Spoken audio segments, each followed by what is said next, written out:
ममता बनर्जी ने सीधे दो टूक बीजेपी को और चुनाव आयोग को सीधी चेतावनी दे दी। यह कह दिया है कि पूरे देश में बीजेपी की नींव हिला करके रख दूंगी, यानी बीजेपी की सरकार उखाड़ करके रख दूंगी। और चुनाव आयोग से ममता बनर्जी के भतीजे अभिषेक बनर्जी, जो खुद सांसद है, उन्होंने बाकायदा जवाब देते हुए कहा है कि अगर चुनाव आयोग में हिम्मत है तो चुनाव आयोग लाइव मीटिंग करे।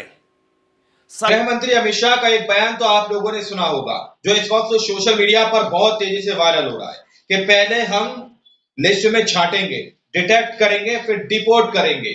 ये कोई धर्मशाला नहीं है ये देश। लेकिन ममता बनर्जी ने ताल ठोक कर ऐलान कर दिया है कि एक को भी बंगाल से निकलने नहीं दूंगी। दोस्तों, किस तरीके की तस्वीरें सामने निकल के आ रही, किस तरीके से प्रतिज्ञा और कसम खाती हुई नजर आ रही है ममता बनर्जी कि हम मोदी की सरकार को उखाड़ कर फेंक देंगे। दोस्तों, इस तरीके की बात कही जा रही है, लेकिन गोदी मीडिया ये तस्वीरें, ये खबर आप लोगों को क्यों नहीं दिखा रहा कि किस तरीके से बंगाल के अंदर बीएलओ जान देते हुए नजर आ रहे हैं। दोस्तों, बहुत बड़ी खबर सामने निकल कर आई है। जो तस्वीरें, जो रिपोर्ट सामने निकल कर आई है, तो गोदी मीडिया चाहता है कि इन खबरों को छुपा दिया जाए, जनता तक ये तस्वीरें और ये खबरें ना पहुंचे। हमारे साथ वरिष्ठ पत्रकार मौजूद है धर्मेंद्र सिंह, आप उनकी इस रिपोर्ट को देखिए। ममता बनर्जी ने सीधे दो टूक बीजेपी को और चुनाव आयोग को सीधी चेतावनी दे दी। यह कह दिया है कि पूरे देश में बीजेपी की नींव हिला करके रख दूंगी, यानी बीजेपी की सरकार उखाड़ करके रख दूंगी। और चुनाव आयोग से ममता बनर्जी के भतीजे अभिषेक बनर्जी, जो खुद सांसद है, उन्होंने बाकायदा जवाब देते हुए कहा है कि अगर चुनाव आयोग में हिम्मत है तो चुनाव आयोग लाइव मीटिंग करे। सांसदों के साथ में, हमारे सांसदों के साथ में 10 सांसद जा रहे हैं टीएमसी के मिलने के लिए, और उन 10 सांसदों के साथ में जो बैठक होगी चुनाव आयोग की एसआईआर को लेकर के, उस बैठक का लाइव प्रसारण किया जाए, सबको दिखाया जाए, सबको बताया जाए कि चुनाव आयोग क्या जवाब देता है, हम क्या सवाल उनसे पूछते हैं। हम 5 सवाल पूछने वाले हैं, 5 सवाल, और इन 5 सवालों का लाइव प्रसारण किया जाए। ममता बनर्जी का हेलीकॉप्टर रोक दिया गया तो ममता बनर्जी सड़क के रास्ते से निकल गई, और वहां पर जाकर के जो बीजेपी का गढ़ माना जाता रहा मतवा समुदाय के लोग, वहां पर जाकर के ममता बनर्जी ने हुंकार भरी और कहा कि अगर आप लोग अवैध हैं, बंगाल का वोटर वो अवैध है, तो फिर ये मोदी सरकार कब से वैध होगी? ये मोदी सरकार भी अवैध है।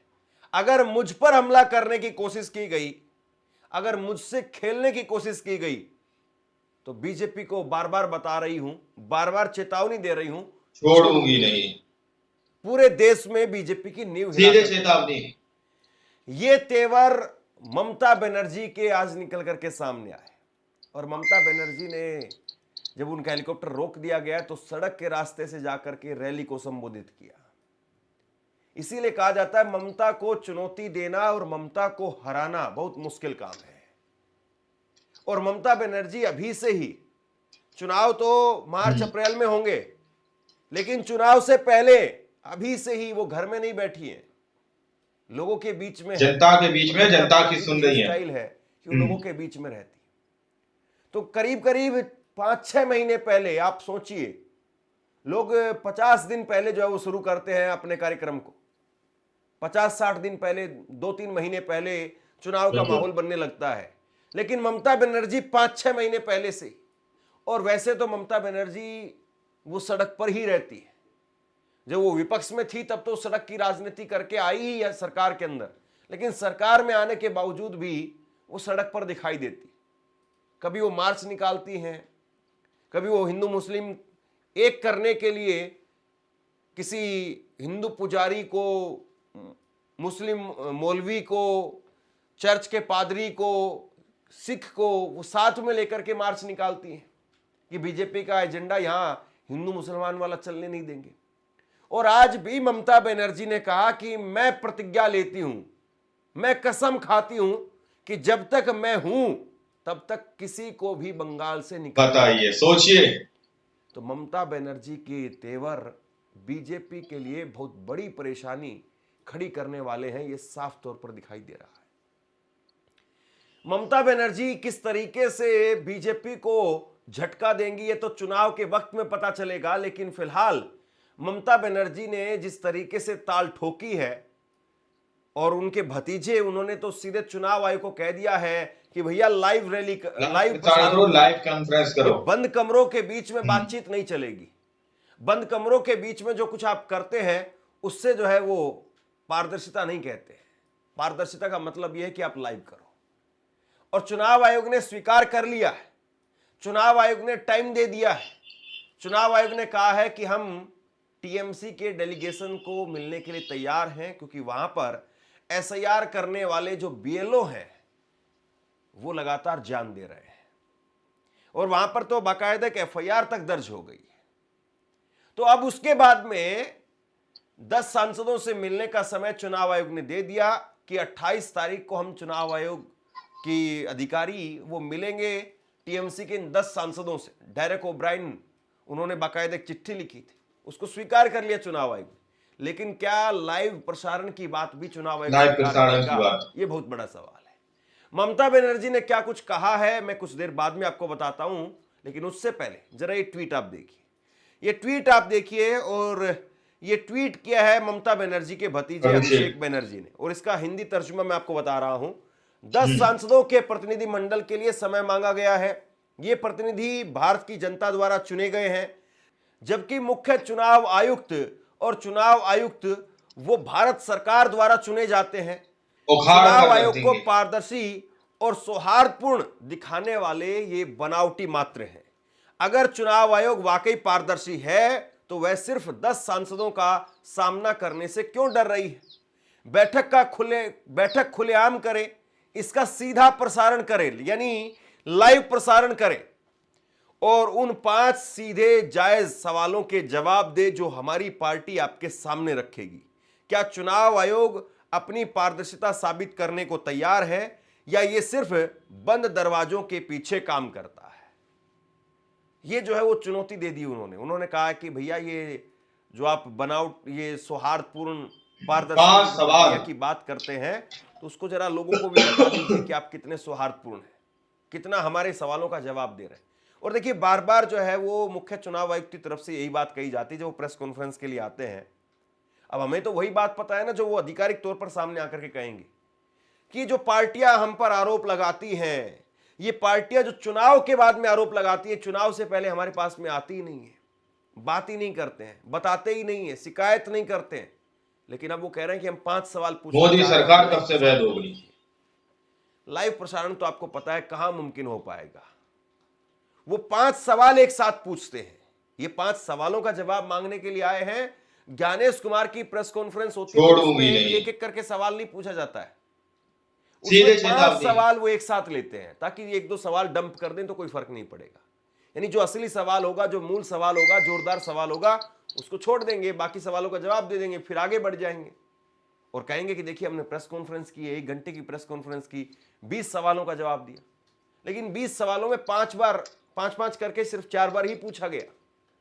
खैर, ममता बनर्जी आज वो रैली करने के लिए पहुंची, और ममता बनर्जी वो नॉर्थ 24 परगना के अंदर जनता के बीच में जनता की सुन रही है किया और बीजेपी पर जम करके हमला बोला। ममता बनर्जी ने चुनाव आयोग को भी कटघरे में खड़े करते हुए कहा कि आयोग का काम निष्पक्ष रहना है, बीजेपी का कमीशन बनना नहीं है। ये ममता बनर्जी कह रही है कि भैया आपका काम यह है कि आप निष्पक्ष बन करके चुनाव करें, आप इस पक्ष के भी नहीं, उस पक्ष के भी नहीं। चुनाव आयोग भी यही कहता है कि हम तो समकक्ष हैं, सबके लिए बराबर है। लेकिन चुनाव आयोग की साख कैसे है और किस तरीके से है आज के वक्त में, ये सब जानते हैं।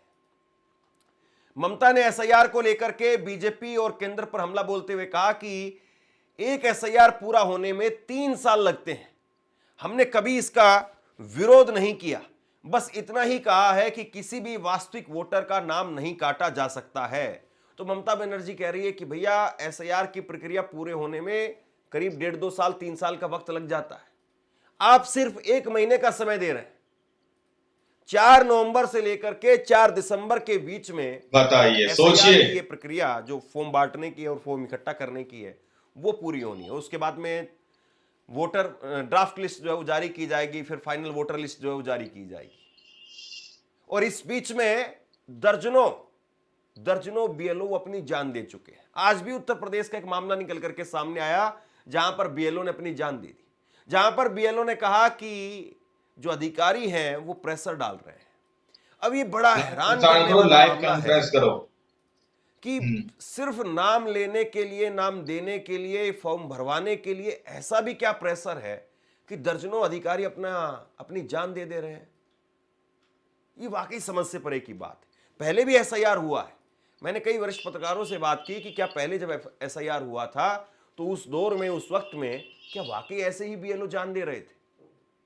अब ऐसा क्या हो रहा है? और आज तो इतनी जो है सुविधा हो गई है।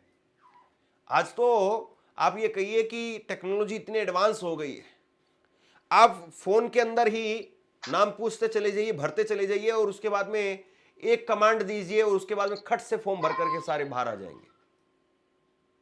इतनी जो टेक्नोलॉजी होगी। तो प्रेशर किस चीज का है? क्या ऐसा काम करवाया जा रहा है? किस तरीके का ऐसा काम करवाया जा रहा है? क्या उनसे कहा जा रहा है जिस प्रेशर को झेल नहीं पा रहे हैं? और देखिए, जीवन कोई आदमी, अगर एक आदमी है, 2 आदमी है, 5 आदमी, समझ में आता है कि हो सकता है कि उनके कोई अलग अलग कारण रहे होंगे, अलग अलग वजह रही होगी। लेकिन यहां इतने आदमी जान दे चुके हैं। पश्चिम बंगाल में बहुत सारे लोगों की। तो आप लोगों ने इस वीडियो को शुरू से आखिर तक देखा। वीडियो के अंदर साफ तौर पर बात की गई है कि किस तरीके से ममता बनर्जी सीधे तौर पर कहती हुई नजर आ रही है कि यदि छेड़ा हमें, यदि किसी भी तरीके से यहाँ पर इलीगल एक्टिविटी करने की कोशिश की गई तो हम छोड़ेंगे नहीं, हम छोड़ेंगे नहीं। बंगाल से लेकर दिल्ली तक पूरी सत्ता को हिला कर रख देंगे और आन पड़ी बात तो हम मोदी जी की सरकार को उखाड़ कर फेंक देंगे। इस तरीके की बात और इस तरीके की कस्में, इस तरीके की प्रतिज्ञा ममता बनर्जी लेती हुई नजर आ रही है। पश्चिम बंगाल के अंदर से ये तस्वीरें वाकई में अपने आप में बहुत चौंकाने वाली, क्योंकि मार्च में चुनाव है शायद, लेकिन उससे पहले किस तरीके से ममता बनर्जी सड़कों पर उतरकर मोर्चा संभालती हुई नजर आ रही। मुझे लगता है विपक्ष को इस चीज से सीख लेनी चाहिए कि आखिर किस तेवर में और किस अंदाज में सत्ता पक्ष से बात करनी। ये तस्वीरें अपने आप में बहुत कुछ बयां कर रही हैं, सीख भी दे रही है। और क्या आप लोगों ने इस रिपोर्ट को देखा सुना? आप लोग इस रिपोर्ट के बारे में क्या सोचते हैं, क्या समझते हैं? अपनी राय कमेंट सेक्शन में जरूर दीजिएगा। अगली वीडियो में जब तक के लिए जय हिंद, जय भारत।